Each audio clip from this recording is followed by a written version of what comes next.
Diskusikan kembali bagaimana jalannya debat tadi. Masih bersama dengan saya, Mas Jayadi Hanan dari SMRC, dan juga pengamat tata kota, Mas Nirwono Yoga. Ya. Saya mungkin kita mulai dari bagaimana menurut Mas Jayadi Hanan maupun Mas Yoga, apakah debat tadi sudah betul-betul memenuhi harapan? Apakah paling tidak jawaban dari setiap pasangan ini sudah tidak normatif, sudah konkret, sudah betul-betul bisa dijalankan begitu? Mungkin dari Mas Jayadi Hanan dulu, silakan.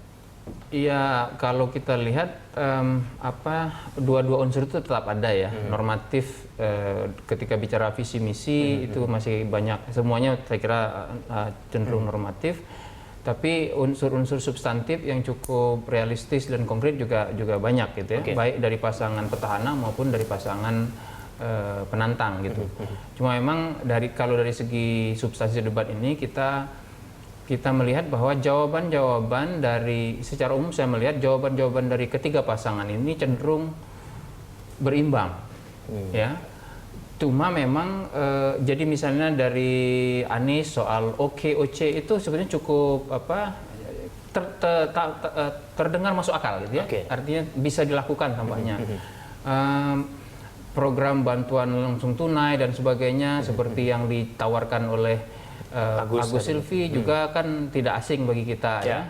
Dan demikian juga dengan Ahok Jarot gitu. Nah, cuman memang harus diakui sebagai petahana Ahok Jarot pasangan nomor 2 ini punya keunggulan karena mereka tidak sekedar menunjukkan apa yang akan mereka lakukan, tapi kan dia memberikan contoh bahwa yang sudah dilakukan begini, yang sudah dilakukan begitu dan sebagainya. Di situ paling saya kira keunggulannya. Cuman overall ini dari segi substansi memang yang paling banyak kurang konkret dari Agus ya kelihatannya. Dan yang tampak wajar saya kira karena petahana yang tampak paling mudah dimengerti ya dan paling konkret tentu saja dari Ahok Jarot ya. Secara umum begitu. Nah, cuma itu dari segi substansi. Tapi dari segi style, gaya debat menarik. Pertama ada kemiripan dari ketiganya dari segi style, yaitu fokus pada kekuatan masing-masing dan mencoba untuk mengurangi kelemahan masing-masing. Agus Silvi misalnya, Agus itu fokus sekali dengan gayanya sebagai anak muda, tegas ya, dengan personality yang penuh energi, itu kelihatan ditunjukkan karena memang menurut berbagai survei itulah kekuatan dia antara lain. Sekaligus dia ingin menunjukkan mengurangi kekurangannya, yaitu kekurangan yang dia miliki yang paling tampak di publik, kekurangan pengalaman. Tadi lebih banyak dia yang tampil. Ingin menunjukkan bahwa dia pun tidak tergantung kepada Ibu Silvi yang selama ini kita anggap bisa mengatasi kekurangan itu. Ahok Jarot jelas juga. Ahok tampak sekali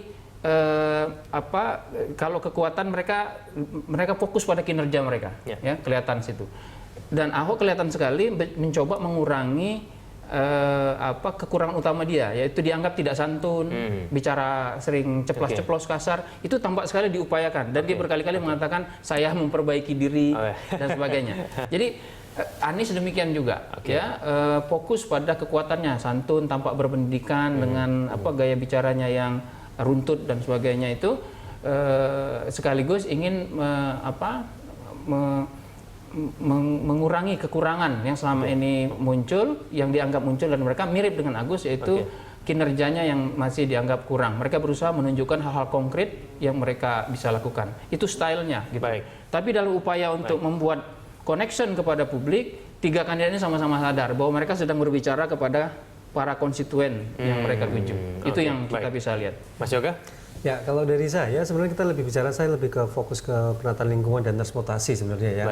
Yang terutama di soal penggusuran tadi yang ditayangkan. Nah, ini sebenarnya kalau dari tampilan dari ketiga kandidat memang secara umum pada umumnya sudah saya prediksi, artinya di sini terlihat bahwa soal data, soal apa yang sudah dilakukan lebih menonjol di pasangan nomor 2 ya. Sedangkan nomor 1 tadi lebih bicara soal membangun tanpa menggusur. Kemudian yang ketiga mengusulkan tentang urban renewal atau peremajaan kawasan yang ditonjolkan. Nah, yang perlu dikejar sebenarnya nanti adalah bentuk konkret dari pasangan 1, pasangan 2, pasangan 3 tadi, bentuk konkretnya seperti apa? Contohnya, tadi itu belum konkret banget ya, belum tuntas gitu ya. Ada hal yang menurut saya juga mengganjal, yaitu semua sepakat bahwa tidak boleh yang dikembangkan nomor 1, nomor 3 tadi tidak boleh melanggar prosedur, gitu kan? Karena dia mengkritik kebijakan yang pasangan nomor 2 bahwa apa yang dilakukan di beberapa tempat penggusuran tadi melanggar prosedur. Nah, sementara yang jadi pertanyaan adalah sekarang bagaimana dalam tata ruang kota ya sebenarnya kalau sebuah pemungkinan itu kalau peruntukannya tidak sesuai dengan peruntukannya umpamanya. Nah, ini kan berarti ada dua hal yang bertentangan. Satu, dia secara tata ruang kota tidak sesuai dengan peruntukan, artinya melanggar prosedur, gitu kan. Nah, sekarang pertanyaan kedua yang juga perlu dijawab adalah kalau membangun sesuatu di suatu lokasi yang tidak sesuai dengan tata ruangnya, apakah itu tidak melanggar prosedur juga, gitu. Nah, ini yang menurut saya perlu dijelaskan nanti ke depan, karena ini memberi keyakinan kepada pemirsa apakah konsep membangun tanpa menggusuri benar-benar bisa diterapkan atau tidak. Kemudian peremajaan kawasan seperti apa yang bisa dilakukan secara konkret, yang artinya juga tidak merelokasi, tidak memindahkan di kawasan tersebut dalam konteks tata kota seperti apa. Gitu. Nah, di samping itu yang nomor 2 sudah pasti jelas kalau kita baca, maka kebijakan seperti normalisasi 13 normalisasi kali ya nanti ya sampai dengan 2022 ya tentunya ya. Nah, ini bisa dipastikan kalau sistem itu yang dilakukan maka akan lebih banyak lagi normalisasi kali, revitalisasi waduk yang konsekuensinya adalah akan banyak penggusuran. Nah, ini menurut saya yang harusnya dikejar nanti. Dan ini juga bagi warga Jakarta ini harus hati-hati dalam memilih. Artinya jangan sampai kalau tidak membaca dengan persis gitu ya, nanti justru akan dikecewakan di kemudian hari. Tapi paling tidak warga Jakarta berdasarkan tadi paparan mereka itu sebagian besar dari program andalan mereka itu sudah ditangkap lah ya, sudah dipaparkan begitu kalau juga ya? Ya secara umum ya, secara umum ya. Baik kalau kita bicara secara umum dalam konteks tadi ada sosial ekonomi, kemudian lingkungan transportasi dengan pendidikan dan keamanan kan terkait juga dengan tata kota sebenarnya kan. Nah, secara umum sudah menggambarkan, tetapi yang perlu didetailkan adalah program-program yang bisa dilakukan, realistis atau tidak. Tapi apakah program-program dari masing-masing pasangan ini berbeda dengan satu yang lainnya, atau sepertinya supaya para pemilih ini bisa betul-betul membedakan begitu, 1, 2, dan 3? Yang menarik sebenarnya saling melengkapi ya. Saling melengkapi. Saya justru melihat kalau seandainya konsepnya tiga-tiganya nanti siapapun yang menang, ketiga konsep tadi sebenarnya bisa dilakukan. Contoh tadi Mas Jadi pernah tadi diskusi kita ya, yaitu soal pemberian bantuan langsung sementara dari pasangan nomor 1. Kemudian yang kedua punya program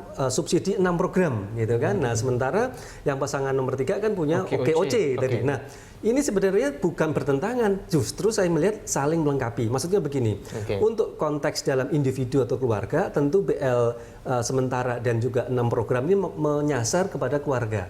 Sementara kalau kita bicara OKOC, ini kan bicara soal kawasan, mana bantuan per kecamatan tadi. Nah, kalau ini dipadukan, justru akan lebih meningkatkan kesejahteraan masyarakat. Itu satu. Kedua, dalam soal transportasi tadi juga, kebijakan transportasi juga menarik sebenarnya. Dari masing-masing pasangan 1, 2, 3 ini bukan bertentangan, tetapi justru saling melengkapi. Nah, itu akan ideal nanti hasil dari seperti diskusi debat publik ini dicatat oleh KPU, nanti akan menjadi pegangan siapapun gubernurnya. Kalau itu ide yang bagus, tidak ada salahnya untuk diterapkan. Kalau Mas Jadi menurut Anda bagaimana kemudian? Iya, tidak terlalu terlihat kontrasnya. Yang paling kontras paling soal penggusuran. Ya, di situ yang kontras. Ya, misalnya Anies Sandi jelas akan memperbarui renewal tadi ya, meskipun tidak begitu jelas ya. Tapi ada clue ketika Anies Sandi mengkritik Ahok Jarot soal janji membangun kampung deret. Mungkin mereka berpikir soal urban renewal dengan salah satunya dengan pola kampung deret itu, mungkin itu. Kalau pasangan nomor 1 jelas membangun tanpa menggusur. Tapi memang pertanyaannya bagaimana? Itu yang tidak dijelaskan. Belum jelaskan. Tidak ada penjelasan sepanjang perdebatan itu soal itu. Pokoknya membangun tanpa menggusur.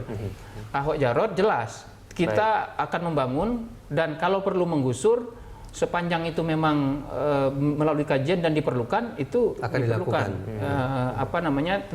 Dengan berbagai pendekatan seperti yang mereka bilang tadi, misalnya yang terlalu disebut adalah mereka akan menggusur kalau sudah disiapkan rumah susunnya. Kalau rumah susunnya belum ada, tidak akan direlokasi dan sebagainya. Di situ paling yang kontras.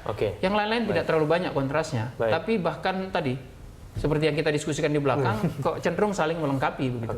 Baik Mas Jayadi, kalau kita bicara mengenai karakteristik undecided voter tadi kita sudah bicara swing voter, apakah kegelisahan mereka melihat debat Cagup tadi akan membuat mereka menentukan pilihan? Sudah bisa langsung ke situ atau belum? Mungkin belum ya. Masih ada mungkin belum terlalu banyak. Masih ada kesempatan untuk dua debat lagi saya kira. Dan memang banyak di antara undecided voters itu baru akan memutuskan menjelang hari H.